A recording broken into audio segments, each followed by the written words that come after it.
and welcome back to Club Football. We are the Football Hipsters podcast, and I am your host, Kris, and welcome back to another English breakfast. I have got with me my usual comrade, and his name, is Ross. Good evening to you, Ross. Good evening, sir. I trust you are well, despite the fact that the Carpenter Bramble derby went in our favour. I am in recovery. I think that's the best way to put it. It's a good way of putting it. I'm sure we'll come on to that game in a bit, and we'll try and make it as painless for you as humanly possible. I'm sure there's much to say, but we'll start at the top. For those of you new listeners tuning in, this is your first stop for all things English football, and we're going to go through the weekend's action, starting in Manchester. So, Ross, Manchester derby then. We had sort of a clash of styles. Sky built it up as the biggest game in world football ever, probably. It was billed the Mourinho Pep derby, etc., and so on and so on. What did you make of the game, which City obviously came out 2-1 victors in after all was said and done? I would say the first 25-30 minutes or so I didn't enjoy much at all. The rest of the game I quite enjoyed because it opened up a bit more.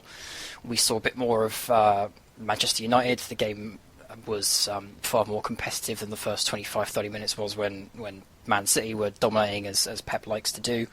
A lot of ball possession, a lot of good movement, a lot of pushing and pulling, a lot of being patient and waiting for space to open up, the usual Pep style. And Man United never really got out of the blocks. I thought the second half especially was a much better watch because it seemed to fall apart for Man City. They seemed like they couldn't handle how much Manchester United were giving, which was great to see. It shook up what I normally find to be quite dull games when I watch Manchester City, and especially Pep Guardiola's style. So I really enjoyed the second half. I thought that was a much better watch, but the first 30 minutes for me were a bit flat. But very good win for Manchester City. Obviously, we knew that someone was going to lose their 100% record, and I kind of had a feeling it would be City anyway, so I don't think there's many surprises in this one. It was a kind of a good watch in different ways for different reasons, I suppose, throughout the game. And obviously City taking advantage of some poor United defending to go in front, and when they were 2-0 up, they were sort of cruising. And then we had sort of the first of many goalkeeping developments, shall we say. Claudio Bravo obviously making his Manchester City debut, coming off his line to come for a cross, not getting near it, and has to be said, a tremendous finish from Zlatan Ibrahimovic. But where do you sit in this sort of goalkeeping dilemma? Because obviously Pep likes a goalkeeper who can play with his feet, but I'll say this straight off the bat, I'm not a big fan of Joe Hart. I personally think he's quite overrated, but it does seem a little curious that Pep seems to want a goalkeeper who's brilliant with his feet but can't actually catch a cross. Would that be fair? To a degree. I'm very, very torn on this issue with Bravo versus Hart because I was having this discussion with some of the hipsters yesterday in our WhatsApp group about whether or not the change for Bravo was a good move, bad move. For me, I don't judge it in terms of good move or bad move. I knew that Pep likes to have his goalkeepers play along the floor, and if he didn't think Joe Hart was that kind of goalkeeper, then I understand his want to change. I understand his need to change, and frankly, I don't begrudge him that. I just come from a footballing world where you don't replace good quality goalkeepers just because they can't do something that you didn't buy them for in the first place. It's an added bonus if your goalkeeper can pass well. For me, his job is to stop the ball going in the back of the net. It's to organise the defence. It's to be the voice of reason. It's almost to be like the captain. That's the importance of the goalkeeper. And Joe Hart, for all his faults and his lapses of concentration, is a very good leader, is a very good communicator, and makes sure his defence and his midfielders and whoever else is back defending, they know what they've done wrong, where they've got to be, and what he needs to help the team and keep the ball out. Now, the decision to buy Bravo is fine. I don't have a problem with it. I just don't get it fundamentally. I just don't understand why it's important for a goalkeeper to have a high percentage pass rate, and it wasn't like that was his only fault yesterday. He did that slide tackle on Wayne Rooney, which could have been a penalty, could have been a red card, depending on your stance. There was obviously the chop that he tried beforehand, which was wild, and he had to chase after. there was a lot. There was a lot of instances that made me just wonder, why you put Bravo in over Joe Hart. But at the same time, you look at Joe Hart and his debut for Torino, and I'm sure most people know that he made a flap as well, and the ball fell to whoever it was that scored for Atlanta, and that was the goal that lost the points for Torino. So it's 6-1 really. They're both susceptible to it. All goalkeepers are, and I don't want to be comparing them on the back of their first games, but I've got no problem with him buying Bravo and using him as a ball-playing goalkeeper. I just don't understand why you need a ball-playing goalkeeper when Joe Hart is a good shot-stopper in himself. But that's just me, I suppose.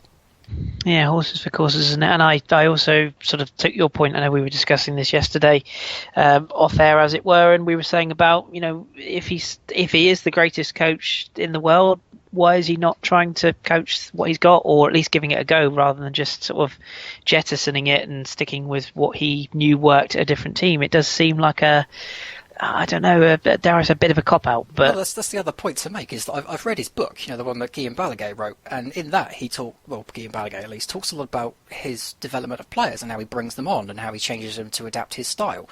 And when he was first announced as the new Man City manager, people thought, what's he going to be able to do for Aguero? What's he going to be able to do for Sterling? And then Stones got brought in. It was, what's he going to be able to do for John Stones? Why was Joe Hart ignored? Why wasn't Joe Hart coached to be a better passer of the ball? You could argue that it's Joe Hart who said, this isn't for me, I don't want to do it, and then he was thrown out. So if that's the case, I understand it. But, Pep was actually quite complimentary of him and was very respectful of him and said if he wants to go, I don't want to keep an unhappy player here, I'd rather see him play, etc., etc. So it doesn't make a whole lot of sense to me. Clearly Pep's made up his mind and he's more than allowed to, but it does seem strange that a man that I know is a fantastic man manager and a fantastic coach. That's one of the reasons I like him as a manager. His style doesn't appeal to me, but I like him as a manager. It's because he invests in his players. It just seems odd that Joe Hart wasn't one that he decided to invest in for whatever reason. Yeah, I'm with you, and it is obviously the Pep thing divides opinions, and some people sort of feel that he's going to wipe the floor with the league, and others think that he'll struggle. I mean, I said when he came in that I didn't think it was going to be plain sailing, and I'll stick by that because I just think after this amount of games, it's hard to judge, one way or the other. Some of what he's done is clearly impressive, I think we've still seen a decent amount of evidence that he needs to change, haven't we? I'm not entirely sure if he's kept a clean sheet yet in the Premier League. I could be wrong. I'm just thinking mentally. I'm thinking West Ham. I'm thinking Sunderland, Man United. Did Stoke score against them? I don't Stoke recall scored now. As well. Yeah. So there you go. He hasn't kept a clean sheet in the Premier League. So clearly it's not working as it did in Germany and in Spain, because the English game is far more high pressing than that. I think Claudio Bravo probably got caught out by that as well. He didn't realise that players would be closing him down. When he was playing it round in his own penalty box. Because in Spain, my understanding of the Spanish league is that if you're playing against Barcelona and the goalkeeper has the ball, you drop back into shape. You make sure you've got your men marked and you've closed off your space. You don't go down and close the goalkeeper. Whereas in this division, Burnley will try and close down the goalkeeper. So obviously changes have to be made. He's only 4 games in. He will learn. He will develop this style. But I still think there's proof early doors that it's not going to sweep the floor with everyone. He's still going to have to really work hard, and it's all about the quality of the finishing, which thankfully for them has been very good so far. Agreed. And for the record, I didn't think United were anywhere near as impressive as they have been or could be, in my opinion. I didn't think they were great at all, and too many of their big players seemed to go missing. One worth £100 million in midfield in particular was a bit of a mystery, and one I want to get your opinion on before we do move on is the England captain. A lot of debate on phone-ins in the UK about whether he could have been sent off not once but twice. There seems to be a rule that if you're England captain, see Alan Shearer for this, that you can get away with pretty much whatever you want. And Mourinho basically said that he wouldn't play him in midfield, he would only play him as a striker, and if he wasn't doing the job, he would replace him. So my question to you is, does he need to replace him? Because he didn't really do a lot yesterday other than run around with his socks down.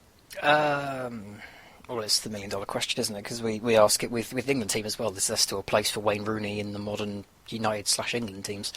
I think the reason you keep him in is his experience. I look through the team, just the team that's in front of me. I don't see another player, except maybe David De Gea, that's got that same Man United spirit in the team. So you could argue you keep him in for that. You keep him in for the experience, the connectivity with the fans, But is that enough? Is he doing enough for the team to outweigh that? I don't know. It's very tough. I've always been of the opinion that the future of Man United's midfield was Ander Herrera and Morgan Schneiderlin.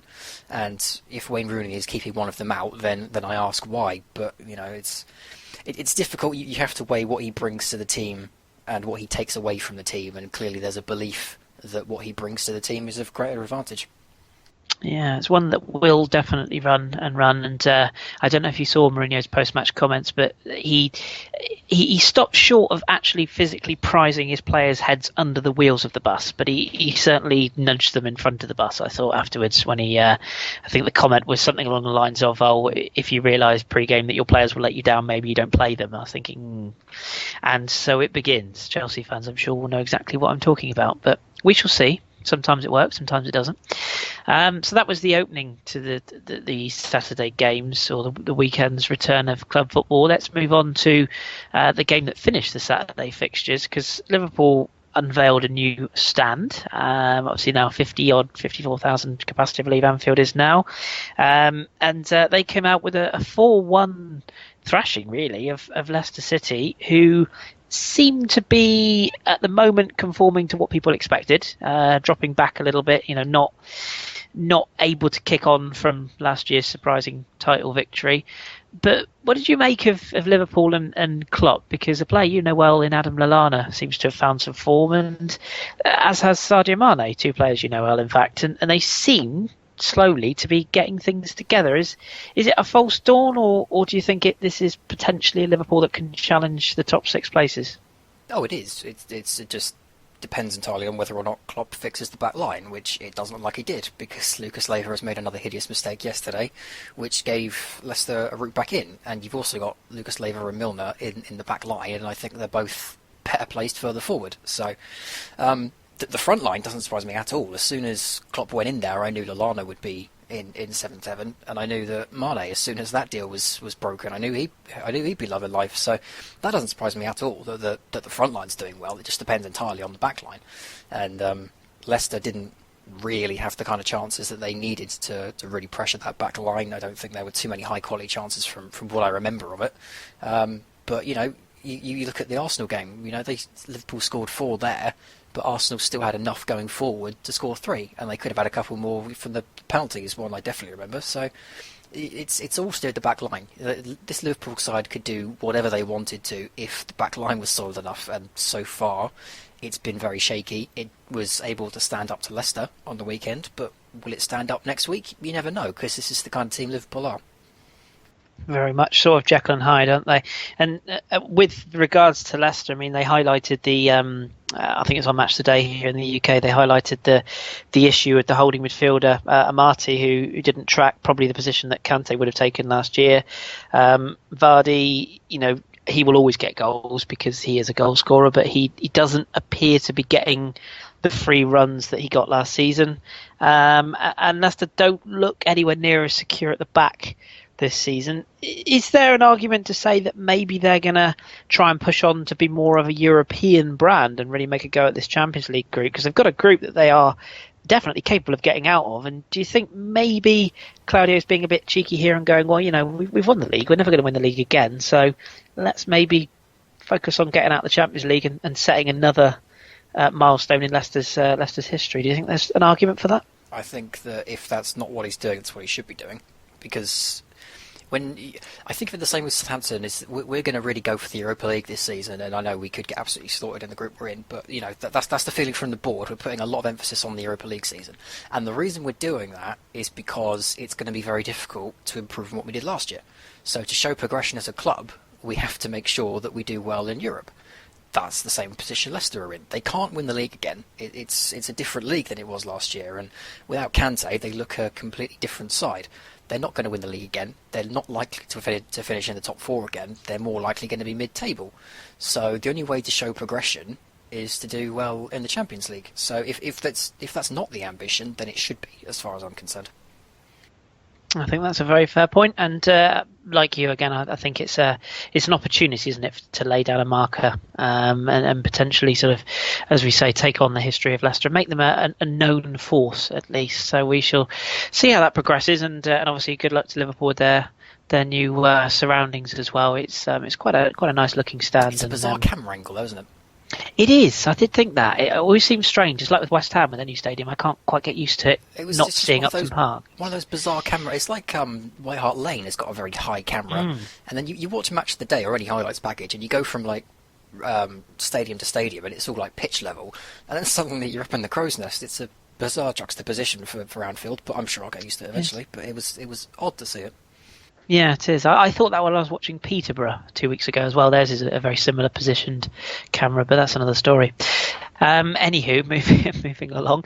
Let's address the big elephant in the room then. The Arsenal-Southampton game. For those that don't know, Arsenal come out on top eventually with a 2-1 victory. There was a bit more to it than that, handing debuts to Shkodran Mustafi and to Lucas Perez up front.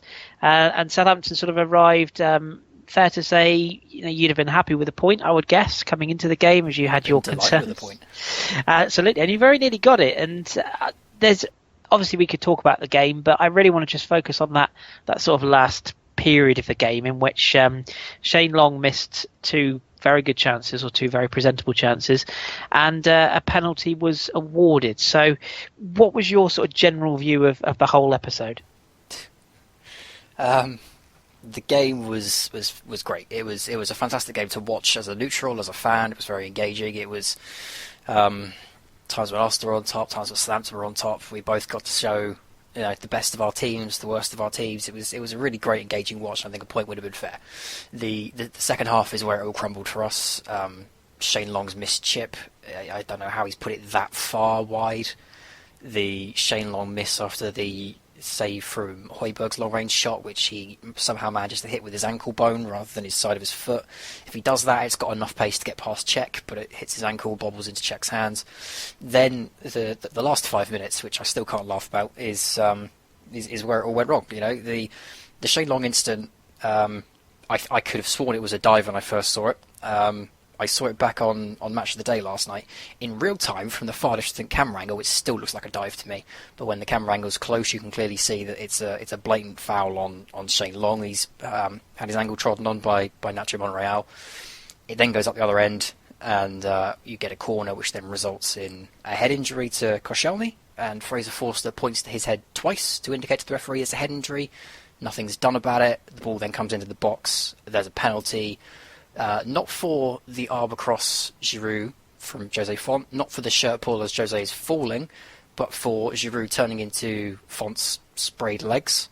Jose Font has gone on Instagram and said that Giroud asked him what the penalty was given for.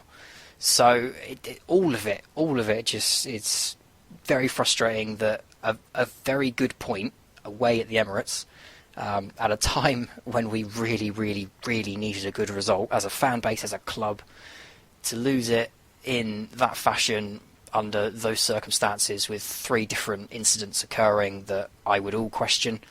It's frustrating. I described it yesterday as like reaching for a box of donuts on the kitchen counter and having my mum scald the back of my hand with a burning ladle. And it still feels like that. It was so close to a result that would have meant so much to the club and the fan base at this moment. And then we lose it at the end to 3 very contentious moments that end with a penalty. So for Southampton, it's a very bitter pill to swallow. I'm sure Arsenal are loving life, and you will have very different opinions on the 3 incidents that led up to it. But I still have trouble wrapping my head around it. I can almost accept the score line, but the manner of it is, I think, what's the most painful. Yeah, less said about probably Arsenal fans the better, really. Trust me, they're still not happy, Ross. They're still not happy. So, you can't please everybody, can you? But no, I thought on the balance of play, being honest, I thought it was I think Southampton would have been fully merited a draw. The one thing I will say, and again to our overseas listeners, I apologise, but on Match Today over here, the idea that Alan Shearer could say that there was no penalty whatsoever and completely poo-pooed it, I found quite laughable. I can see why there's a debate over what it's given for, but the chunk of shirt that Font has of Giroud's shirt, I thought was probably enough. Like you, though, I agree. I did wonder whether it was given for that or whether it's given for the second offence, which I guess we'll never know. If it's given for the shirt pull, I can understand why it's given, but I'd still argue it's because Jose is falling. That's why he's grabbed it. But I could still understand if that was the reason why it was given, because he's clearly got a hold of his shirt. If you don't believe that he's done it because he's falling and trying to keep his balance, then I understand why you'd give it.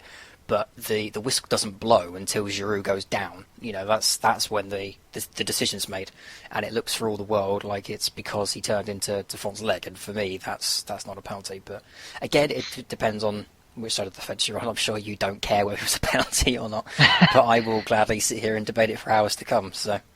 Yeah, I'm not going to deny. I'm pleased that Arsenal got the 3 points, but no, I can definitely see the taking my Arsenal hat off. I can certainly see if the boot was on the other foot, I would certainly be asking questions. I think the best we can say to draw a line under this is that you were very unhappy with the fourth goal that was scored against Arsenal September time or Christmas time, New Year's time, when Shane Long quote unquote pushed. Koscielny, yes, Koscielny, that's right, yeah. And you were very unhappy and thought that was a foul.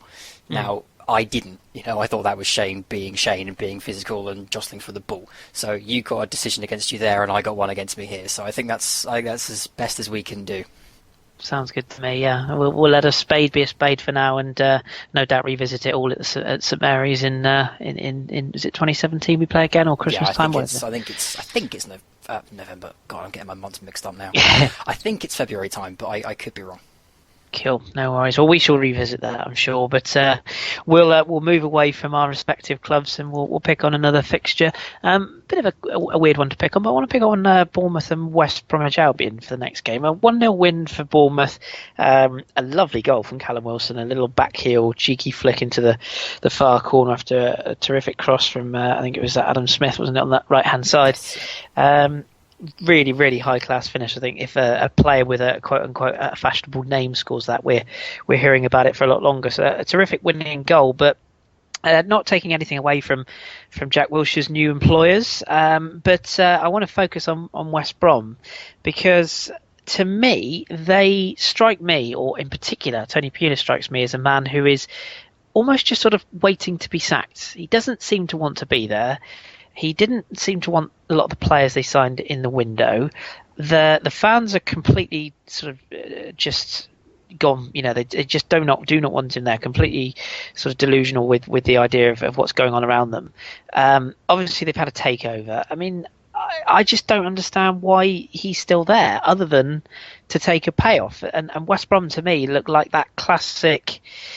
Dare I say, like a Villa? They look like cannon fodder to me. Did you see it that way, or am I being a bit over the top?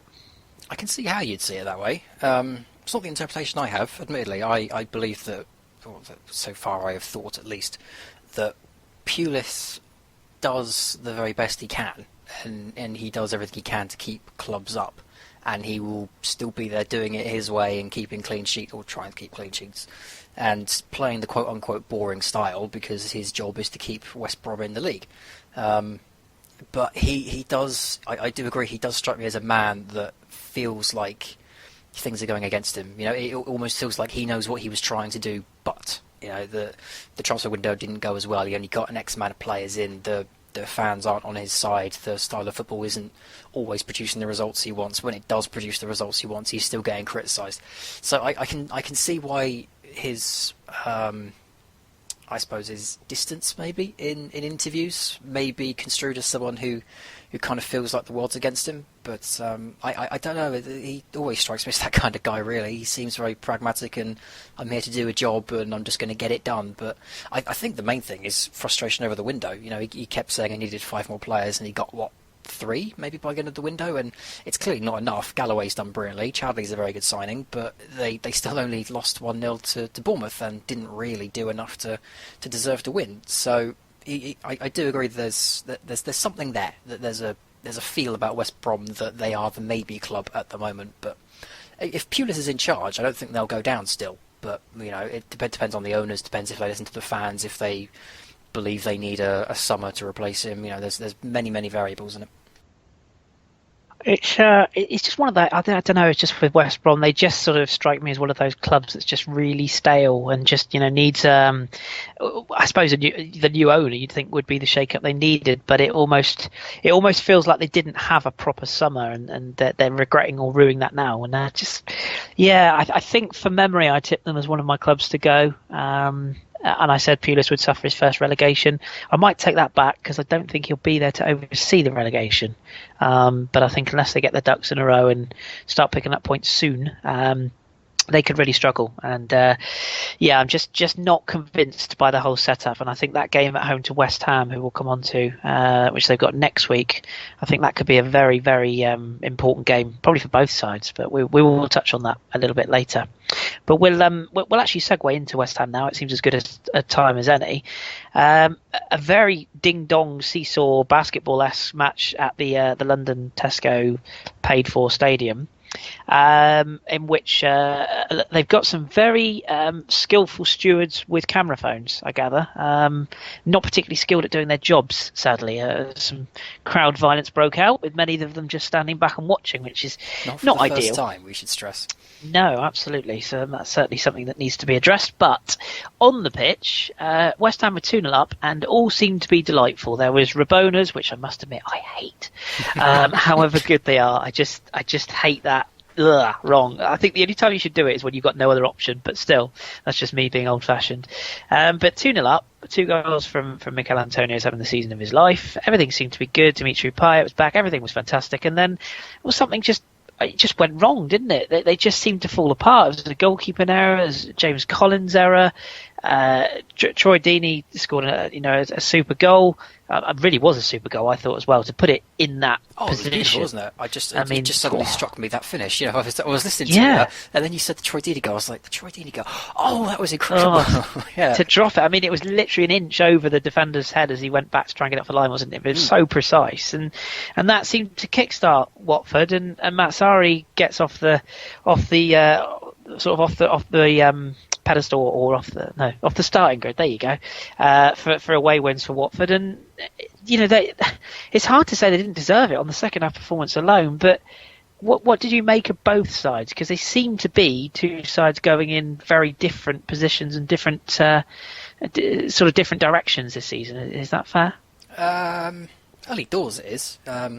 I think that's a massive result for Watford, more than the damage it does to West Ham. It's a massive result for Watford because already the fans were getting critical and impatient and asking if this was a step forward, etc., etc. So to go to the London Stadium, the Tesco Stadium, whatever it ends up being, and scoring 4 against a team that has a perception now of being, what's the word I'm looking for? Forward-thinking, I suppose. They sound like a club going in the right direction. But then you go and play them and you try and you find out that they're not the same as the message they're putting across, because the West Ham side I watch doesn't always look like this glorious, indestructible force that the media department at West Ham like to portray it as. It's not always the Payet show, It's not always about the glitz and the glamour. I see a team that's still in need of work, and there was a lot of ins at West Ham this summer. There's a lot to factor into the current squad. Playing with a new striker now as well. They've got this new left back. Is it Masuaku who plays left?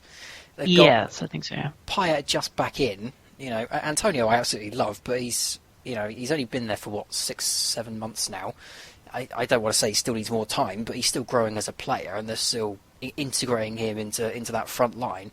There's a lot going on at West Ham, and they still give off this very grand bravado about where they're going and what they're doing and who they are, but they're still a team that have some insecurity, and I think Watford really, really played on it, and it came out in a very interesting 4-2 game. Yeah, it was a really, really crackers game, wasn't it? And great to watch for the neutral, but 2-0 up, I'll be honest, I didn't see that coming, and anyone that did has probably made themselves quite a nice couple of quid this weekend. But nevertheless, good result for Watford, and I'm kind of intrigued by Watford, particularly having been an Inter Milan fan. So you're seeing what Matsari did at Inter and thinking, crikey, this could be a car crash, or it could be really interesting. But we'll keep a close eye on what develops with Watford and indeed with West Ham. And West Ham out of the Europa League, so they've only really got the league and the cups to fight for. So we'll see how their season progresses. Speaking of a club that are a bit of a mess right now, that brings us to Mark Hughes and his jolly group of men at Stoke. Another side that I don't know what's going on. Is it the fact that they're not wearing too much in the way of stripes anymore? Is it the fact that the backs of their shirts are plain? Is it Charlie Adam? Is it the fact that Stoke are trying to play football now and that's killing them? I don't know. But one thing's for sure, Spurs were out 4-0 winners, as they did indeed at the back end of last season. And it could have been 7 or 8, couldn't it? I mean, they were just battered from start to finish. What is going on, or what's not going on at Stoke? I don't know. I'd love to tell you, but I don't know. You have said quite frequently in the past that Stoke worry you as a team that might be in and around the bottom half, and I've said since day one I still think they've got enough, they'll be all right, etc., etc. And I'm a great believer in going with evidence, and seeing proof and changing with it. And after 4 games, you have to wonder, at what point does my mind change? At what point does everyone's mind change? Because to say they've been poor in their first 4 games is an understatement. I think they've been poor all year. I can't remember the stat now, but I think it's 3 wins either this year or since this month or whatever it was. There's some very surprising stats going around, and I think it's their worst start in about 30, 40 years. It's bizarre how quickly this club's fortunes have changed, considering how stable they appeared to be in the last couple of seasons, getting 10th twice in a row, or 9th, I forget which one it was now. But yeah, it's very, very strange. It doesn't surprise me that Tottenham, turned on the style and got 4 goals, but it surprised me it was Stoke they did it against. It's a really, really strange result. That I must admit, I didn't see it coming like that. I thought Spurs would be decent, but I didn't expect it to be quite a mauling. Spurs again, another side that is slowish start to the season, but showed what they're capable of again once they open up and get comfortable with a game. Again, like Liverpool, do you expect them to be sort of pushing top 6, or do you think they can repeat what they did last year and really sort of kick on into that title chase? I do think they'll be top 6. I don't think they'll be chasing the title because I think it's much more congested than it was last year. But I have a lot more faith in Tottenham doing it than I do Liverpool, for example, because Tottenham are a much more well-rounded team. If I was a Tottenham fan, then I would be very happy with my squad and very happy with the team. I would be perfectly content to see one of those players drop out because I know we've got options on the bench to come in, and I wouldn't be afraid of them. That's the team that Pochettino puts together. He did it with Klein and Chambers at Southampton. We had a great pair of right backs, and as soon as one dropped out, another one came in. You weren't afraid. It's the kind of thing he builds. So I love the composition of the Tottenham team. I'm really, really impressed with it, and I think they'll be in and around the European places again. But I think they will be responsible enough to recognise that the league is so much more clustered in the top 4 this year that Champions League should be their real main focus. Yeah, definitely. Be interested to see how the Wembley experiment works out. Obviously, as an Arsenal fan, I can tell you it didn't work out very well for us, and they are facing a very much free-flowing and free-scoring Monaco side in midweek. So that will be one definitely worth tuning into, the Satchel pod, which of course will return this week, which we'll plug at the end of this pod. So do tune in for that. Back to domestic matters then, and let's pick on, we've got 2 games left on the Saturday, Burnley and Hull. Not a lot to say about this one other than in the grand scheme of things, do you think both sides will be fairly happy? Terrific goal from Stephen Defoe in that game as well. I think Burnley will be gutted. I think Hull will love life. We all know their problems, and they got the window closed without a new ownership, without as many transfers as they wanted. They've seemed to have just taken on the Man United youth system.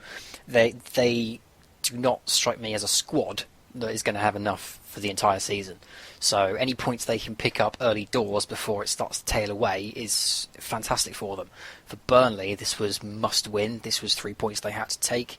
I said at the start of the season that I thought they would be favourites of the 3 to come up that would stay up. I still think they've got a very good chance, but if I was to predict my bottom 3 now, they would probably be in it. They haven't impressed me as much as I'd hoped. This result underlines the struggle they're having as Championship talents to move up to Premier League talent. Defoe is leading the line. He's been very impressive in all the games he's been in. But in that side that's been together for that long, I would have liked to have thought a newcomer wouldn't have been the standout. I would have liked to have thought that the players that know each other could bring out the best in each other. I would have liked to have seen more It's Andre Gray or Sam Vokes, or even Ward, the fullback, who was fantastic. Keane has been a brilliant defender since he's been there. I would have thought one of their standout players would have been someone that's been there for a long time, but it's already Stephen Defoe. So they concern me early doors. This was a fantastic chance to pick up 3 points that would have been invaluable at the end, but they've let it slip. So I think Burnley will be absolutely miserable, but for Hull, it's a matter of grabbing as much as you can before the police turn up. Yeah, absolutely. Yeah, keep going as best you can and keep that momentum going, because it's unlikely to last a season. And Crystal Palace, Alan Pardew looking like an accountant in his specs after the game. Seemed rather smug. Now, who'd have thought? Alan Pardew's smug. Well, he finally got his numbers right, didn't he? So. Yes, indeed he did. Yes, and goals from Benteke, his new signing, and Wilf Zaha, who obviously stayed despite all the speculation. He got what proved to be the winner, Daniel Ayala, with the goal back for Borough. It's quite a big result, this, for Palace, jokes aside, isn't it? I mean, they were a side again that I've tipped to struggle this season. It's their first victory of the season. It's come away from home. They had to ride their luck, fair to say, but it's quite a big 3 points for a Middlesbrough side that have been fairly good this season. Yeah, I think it did highlight some of my concerns with Middlesbrough, that they were weak at the back and, this, that and the other.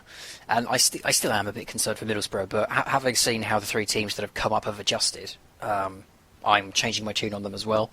I think they've got a very good chance of staying up if they continue as they have. They'll lose games like this again this season, but they'll also win them. They do look very comfortable up front, but it's the back line that concerns me more, and they tried to address that with not Mats Hummels, who was it? Subotic, wasn't it? That they attempted to get across the line and couldn't because of an injury. So they've attempted to fix the back line. The only one they've brought in, I believe, off the top of my head, is Barragan. Was the only new defender they managed to get across the line that started on the weekend, at least.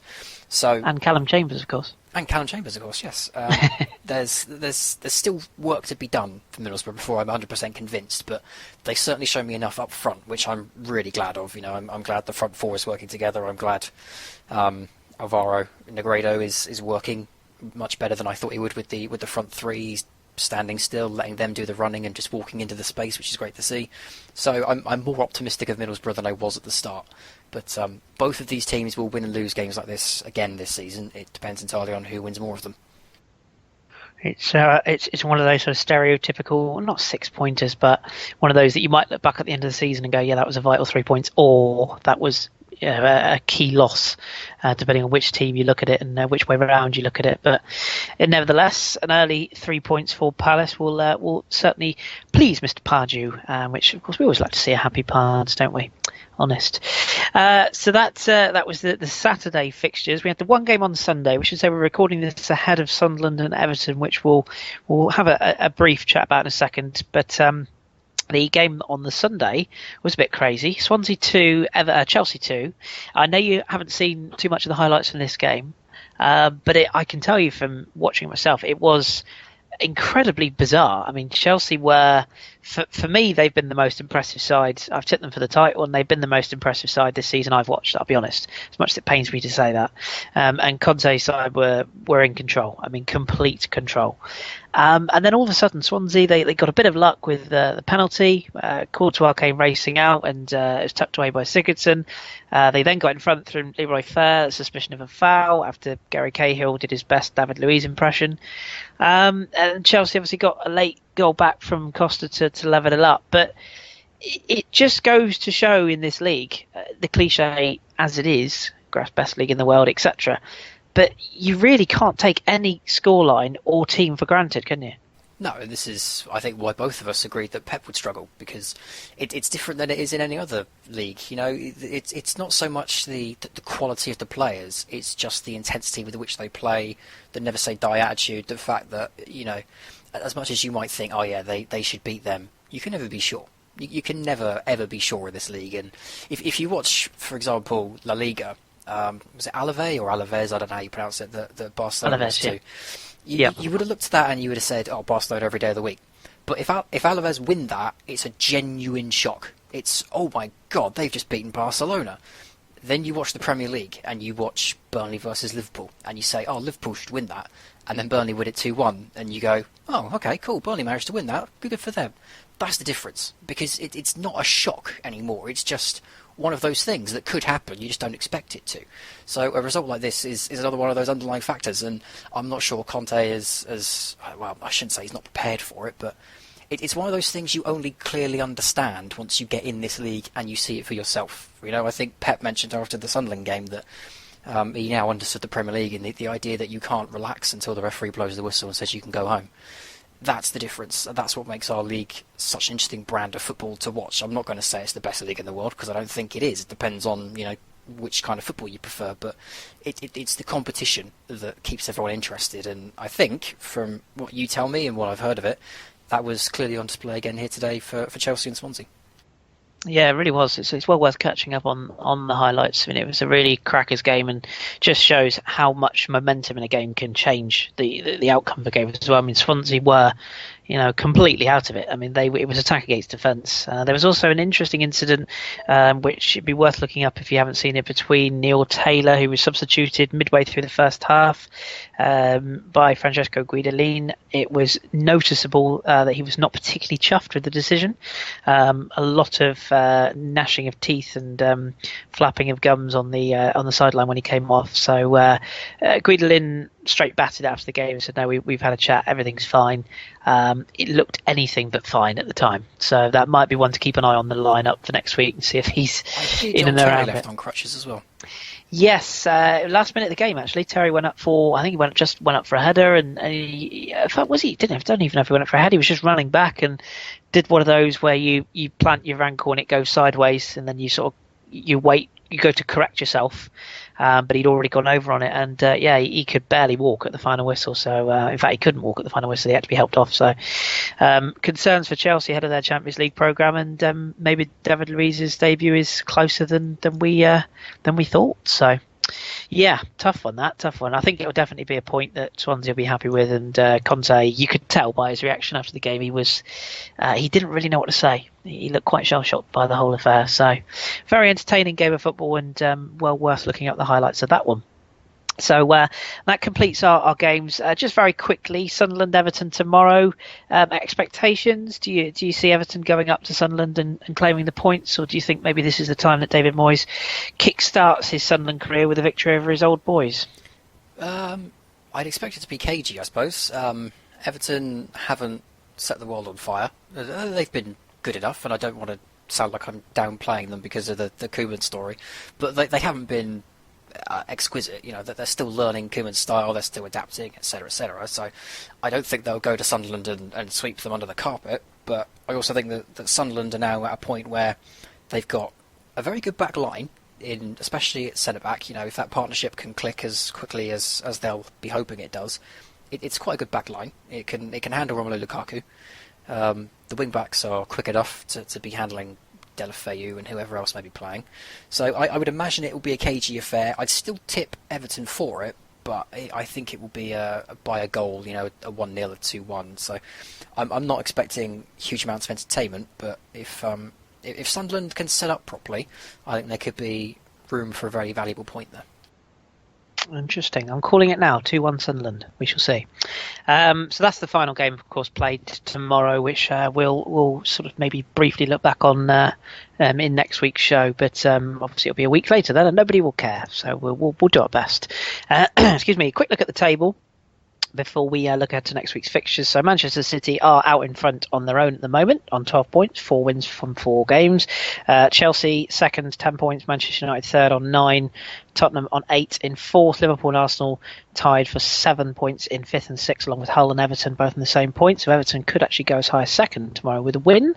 And your top 10 is made up of Middlesbrough 9th and Watford 10th. Reading down the table, Palace 11th, West Brom 12th, Swansea, Bournemouth 13th, 14th, Burnley, Leicester, West Ham make up the 3 above the bottom 3, which are currently Stoke, Sunderland, and sadly, Ross, your boys Southampton. So the 3 S's in the relegation zone, but again, 4 games played. We can't judge a thing, so don't worry about that too much. I would like to add one quick caveat to Manchester City, because I saw a video today which I find very, very strange. I think it's worth sharing.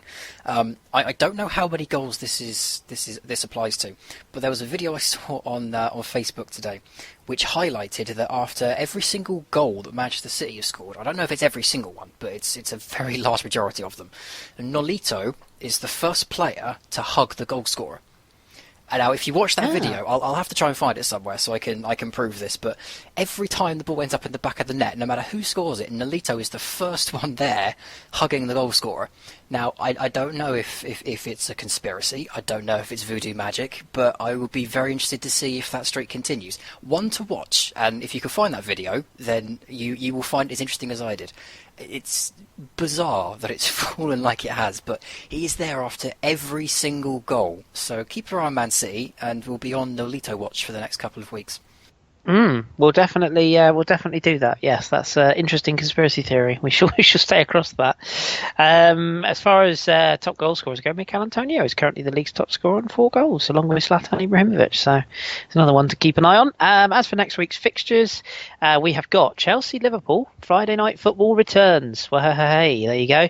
Then on the Saturday games, we've got Hull, Arsenal, Leicester, Burnley, Manchester City, Bournemouth, West Brom, West Ham, Everton, Middlesbrough is the evening game, and on Sunday, obviously, you got Europa League back this week, so we go back to those Sundays of lots of games again. 4 games on Sunday. Watford, Manchester United is the 12 o'clock. Palace, Stoke is the 2:15, as is Southampton, Swansea, and Spurs, Sunderland rounds off the weekend on Sunday at 4:30. So they are next weekend's fixtures. So as always, if you've got any questions or anything you want to bring up about the Premier League, just give us a tweet at the FH Podcast or leave us a comment on the YouTube, and we'll do our best to get to those. We did get an email actually from a listener to do with the main pod, which I shall read out on tomorrow's recording. So if you are that gentleman, and you know who you are if you've emailed us, you will get your point brought up on tomorrow's pod. It's about a Bundesliga side, so stay tuned for that. Right, Ross, this is your opportunity then before we wrap things up with your chance to have a little chat about all things Football League, and it's your kind of roundup of the EFL. So I'll let you take it away from Championship to League 2, or whichever way around you want to do it. What's been happening this weekend? I believe we're going to start with League 2 again. This may be the way we go, because League 2 is the one I'm still learning, but there was a fascinating weekend for League 2. The most interesting game for me was Portsmouth versus Wycombe Wanderers, which was 3-2 by half-time. Ended 4-2, but 3-2 to Portsmouth by half-time. Incredible game to have gone and seen. Having been to Fratton Park myself to cover games, cannot imagine what the atmosphere was like inside Fratton Park, but amazing game. 4-2 with Portsmouth, puts them second in the table. They have completely addressed that start of season slump. So interesting to see how they kick on, because they were favourites to go up this year. Your boys Plymouth, 2-1 over Cambridge, puts them first as well. I've got my fingers crossed for Plymouth. I like them as a club. I still remember them as a Championship club when I first started watching football, so I'm desperate to see them come back up. The other big ones, I suppose, were Doncaster Rovers, 5-1 over Morecambe, which is a strange result considering how well Morecambe had done at the start of the season, but they've now lost 2 in a row, and Doncaster, who I don't like at the moment with Darren Ferguson, have got a great result which puts them up to 4th, so who cares what I think about Doncaster Rovers, eh? Grimsby Town as well, they came back up from not the Blue Square, I keep calling it the Blue Square, it's the Conference National or the National Conference or whatever it is now. They got a 2-1 win over Luton Town, who were third before the table has been updated, so that's another fantastic win for them. They have had a very, very good start to the season, and I'm glad to see it, because I do have a soft spot for Grimsby Town. So they were some of the more noticeable results. If the season ended today, you'd have Yeovil going down, which would depress me hugely after their Championship run a couple of seasons back. But they may have overreached with the Championship, and they seem to be being punished for it now. League 1 is shaping into a very, very strange league at the moment, because we've had the Sheffield United story at the start of the season where they couldn't buy a win. Now they're getting a very impressive 3-2 win over Wimbledon, which is just a huge result for them, moves them up to 12th. Also puts them one position above Charlton, who have had a very indifferent start under Russell Slade. That puts their result was 2-2 against Fleetwood, and Fleetwood have been brilliant as well under Uwe Rosler, who I'm surprised is even in League 1, let alone at Fleetwood. Quick scroll through the results. I don't see any more that really jump out at me, except for Bolton Wanderers, who got a 1-1 draw against Milton Keynes Dons. MK Dons know this league very, very well, and I would have expected them to have made a better start than they have so far, but 7 games in, 3 defeats. It's looking a little shaky. You kind of feel like they've overstretched themselves with the Championship as well, but frankly, their time's been coming for years. They've been in that division and been impressive for so long. I think it was good for them to finally get their shot, but maybe they're going to be in a bit of a state of flux this season. But hopefully they can kick on. Aside from that, not too many standout results in League One, but it's shaping up to be a very weird league because all the teams you thought wouldn't do very well are doing well, and all the teams that you thought would be near the top are struggling near the bottom. Coventry, especially, 7 games in, not a single win yet. It's a very, very peculiar league. But onto my baby, which is of course the Championship. The thing I love about the Championship is you go through the fixture list every single weekend and you think, yeah, they should beat them, they should beat them, they should beat them. But every single week there's one at least that throws you off completely. My one this week was Brighton and Hove Albion losing 2-0 to Brentford. 2 very good goals as well, but I'm amazed to see Brighton lose that 2-0 and in relatively comfortable fashion as well for Brentford. It was a very, very surprising result. Fulham losing as well to Birmingham, that's a huge result. Fulham didn't have the best of the days, gave away 2 penalties, got a man sent off. Thankfully for them, only one of the penalties went in, but they weren't able to get an equaliser or then for a winner. Leeds lost 1-0 to Huddersfield Town. Now, Huddersfield's...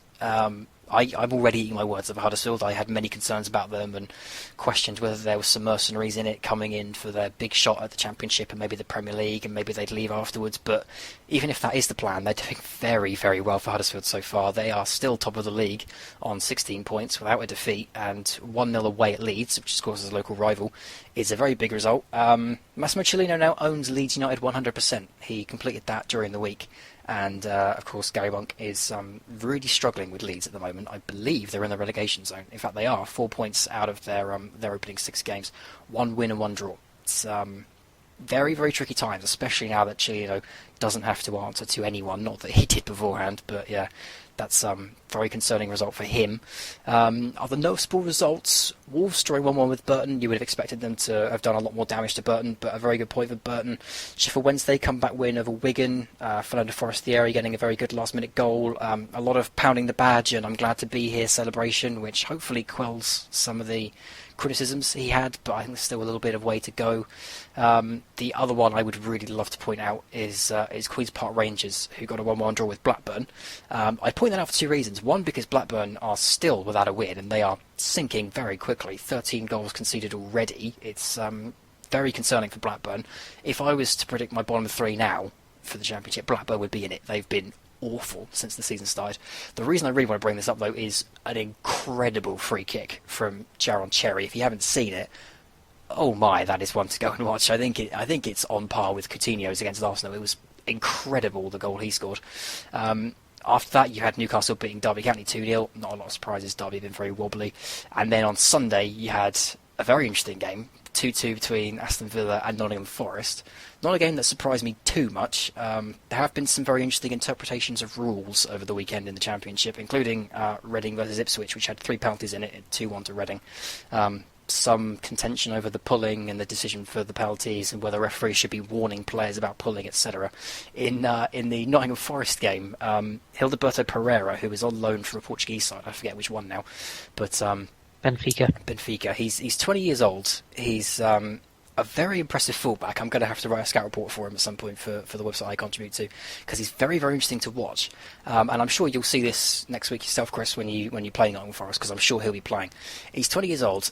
Very, very good, quick, strong, tricky fullback, but he has got a temper on him that I've never seen before. He gets so impetuous and so childish over things, but it's all passion. It all comes from a passionate place. And he came on 70th minute roughly, and got a booking for whatever it was he got a booking for. I forget what that incident was now. They're 2-1 down with about 10 minutes to go. He charges down the other end of the field from fullback, beats 3 or 4 players, falls over in the area, still gets a pass off, finds Henry Lansbury, who has a bizarre haircut for the record, who scores a fantastic equaliser, and then Pereira gets another booking for his celebrations with the fans, for inciting the crowd. A bizarre player. He's got all the quality, but he just can't keep in check this passion that boils over in such petulant, stupid, childish things. And it's a strange decision to book him for celebrating an equalising goal with X amount of minutes to go, but them's be the rules, I suppose. Definitely a player to watch, but he strikes me as the Pogba Balotelli kind of kind of mould where all the talent in the world just depends if he can apply himself. It depends on his attitude, and Pogba's got the right attitude, but it's not come good for him just yet at Man United. Balotelli hasn't got the right attitude, and he's hopefully going to find some success in Nice. Pereira has a long way to go, but hopefully Nottingham Forest is a good place for him. So many interesting talking points. Those are just some of the highlights. If you haven't seen the goals, I'd highly recommend them. Some quality goals in the Championship this week. And I think that's my roundup just about complete. It's another brilliant weekend of football in the Championship and some very, very big results. Superb as always. You won't get a better roundup of Championship or lower footballing weekend action than what Ross gives you. So stay tuned to that. I know we've had very good feedback on your little reports, Ross. So keep them up. We appreciate you watching all those games. And I must admit, I did watch the Forest Villa game. Very entertaining this afternoon. Very enjoyed that. And like you say, Henry Lansbury's Barnet. Yeah, not the best, is it? It's like his daughter did it. It is. It's very. Andy Carroll did it, didn't he, last year? I don't get it, but yeah, there you go. As a man with long hair myself, I won't be doing that anytime soon, I have to say. If you keep scoring goals like that, then it won't really matter, let's be fair. No, good player as well, ex-Arsenal boy. I always thought he was one that could make the grade, so good to see him performing well. But yeah, good stuff. Okay, well that's the Football League out the way then. Just glancing down next weekend's fixture list as far as the Championship goes. QPR Newcastle could be tasty next week. I fancy that one.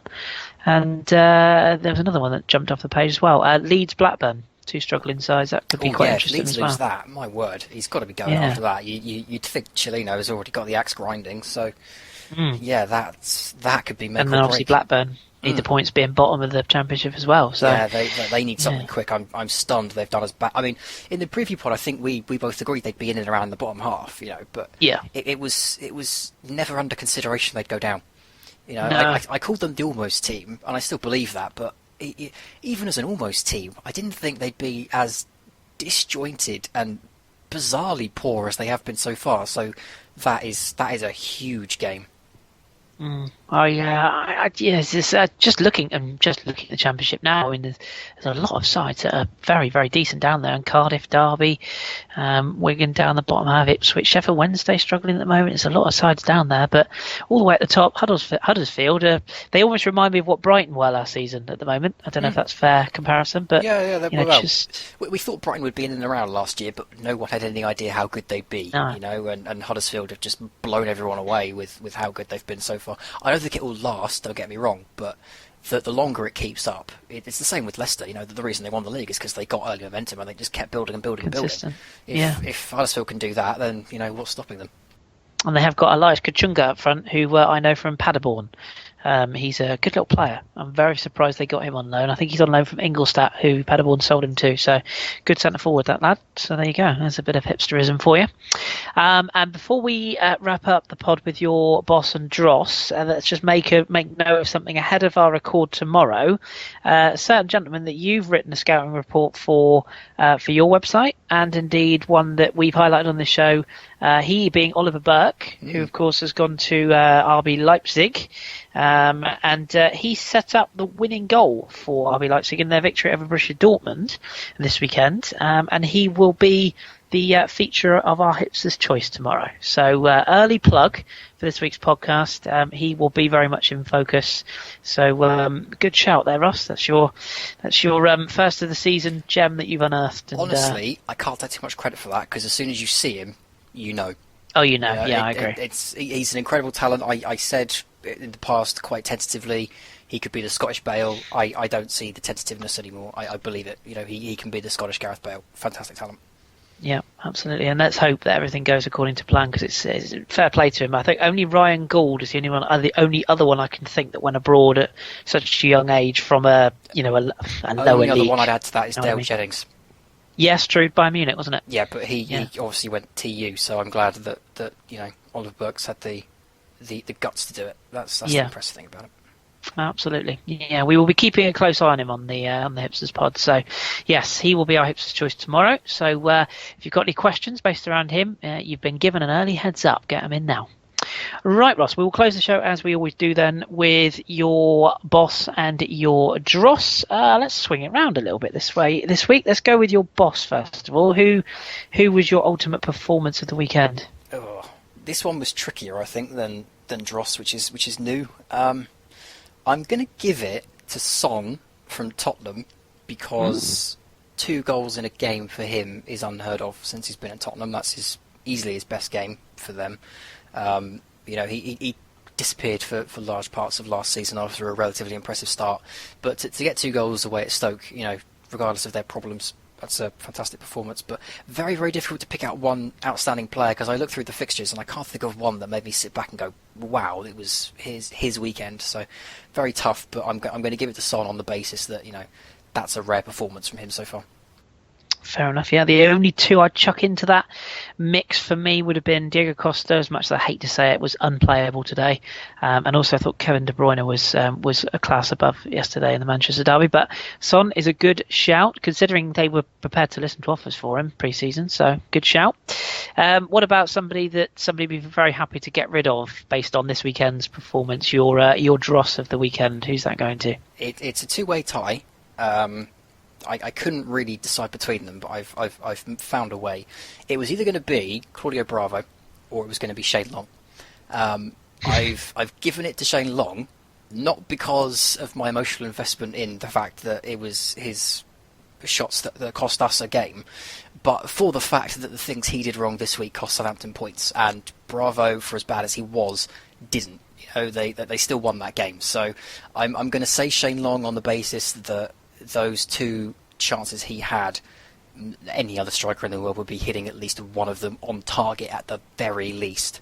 So I'm going to give it to him because those mistakes cost points, but it could very easily have been Claudio Bravo, who had a poor debut. Yes, poor is the polite way of putting it. I would agree. It was not the best of debuts from Bravo. Although, despite if you listened to Pep Guardiola, you would have thought he had the best game of his life. He's either a liar or he's delusional. Because you can't say that about that goalkeeper in performance. I think it was a classic case of he's new, let's big him up and make him feel appreciated. I think classic management speak that, I think, because I would agree. I think anyone looking at that performance would question it. And we're not writing him off, are we? We say that, but it wasn't. No. I was having this discussion in the, like I said earlier, in the WhatsApp group, that I don't think Bravo's a bad buy. I don't think he's a bad player. I don't doubt why Pep brought him in. I just don't get why you'd throw out a goalkeeper for one that can play better along the floor. But I don't doubt Bravo whatsoever. It was just a shaky debut. Joe Hart had a bad debut for Torino. It's just how it goes. But yeah, you can't argue that he had a poor game against Man United. No, agreed. Okay, right, super. Well, we'll leave it there for another week then. We will, of course, be back. Myself and Ross being next week. We will one day grab Danny back into the mix again. Danny's quite a creature of habit. He comes out in the winter, so we're sort of keeping the powder dry. I'd also like to possibly invite a couple of the regular hipsters back on to join myself and Ross on the odd occasion. So look out for a third member being added every once in a while, but until then it will just be the 2 of us. So we'll be back next Sunday / Monday morning, whenever you listen to these pods, and we appreciate your feedback as ever. Quick update on the SoundCloud. We haven't achieved our target per se, but we have achieved enough to be able to purchase a SoundCloud account. So we are going to get on that. Probably won't be in time for this week's podcast, but we should be in time for next week. So we should have a SoundCloud account which you'll be able to log in and listen through the app directly. So we'll announce that all when it's live and underway. But I believe you can find our SoundCloud account as of now. So if you search the Football Hipsters podcast on SoundCloud, you should be able to find us. There's just obviously nothing on there at the moment. So that will be happening soon this week. And the only other announcement is we're losing Drew for a short period of time. For the next few weeks, he's going to be absolutely snowed under with his real life, which obviously involves working. So he hasn't left. We haven't kicked him out or anything like that. He will still be with us, but for the next few weeks, he's going to be away with work. So myself and John are going to attempt to fudge our way through the Bundesliga, and obviously Tom will look after La Liga. I will look after Liga, and John will look after Serie A as normal. So do send do send Drew your best, and he'll still be picking up on any questions that people have from the Bundesliga. So do send them in, and we'll get them answered for you, even if it's through me, through Drew, if you will. So do stay tuned for that. As usual, subscribe to us on our YouTube channel, or indeed through iTunes. The links will be tweeted. We do tweet individually YouTube and iTunes feeds now, so you can easily find either or, and you can follow us at the FH Podcast. You can follow Ross at Ross Bramble. You can follow myself at AFC Freddy 8 if you wish, but be prepared, it will be quite Arsenal and quite Southampton friendly, so look Pokemon, out for that. So be careful. Yeah, and lots of French stuff in my case. And Super Mario, he had a good debut tonight, Ross. He's back, Yeah, I heard he scored for Nice, didn't he? He scored twice, yeah, in the old derby, Côte d'Azur derby. So more on that tomorrow. Anyway, we will wrap it up there. So thank you very much, Ross, for your time as usual. I'm sure our listeners would say the same. So thanking you. Thank you very much. I will speak to you this time next week, and hopefully you'll have better Southampton news by then. But until then, enjoy your week. I hope you've enjoyed your football this weekend. Plenty to look forward to next weekend. And of course, don't forget to tune into the Satchel Pod, which will be with myself and John after the midweek Europa League and Champions League games. And we might even fish Ross on if things go well for the Europa League time of Southampton. So stay tuned for that. That will be announced in the week. The podcast will be out early next week, and we'll be back next week. So thank you very much for listening. We've been the Football Hipsters. This has been the English Breakfast Podcast, and we'll speak to you soon.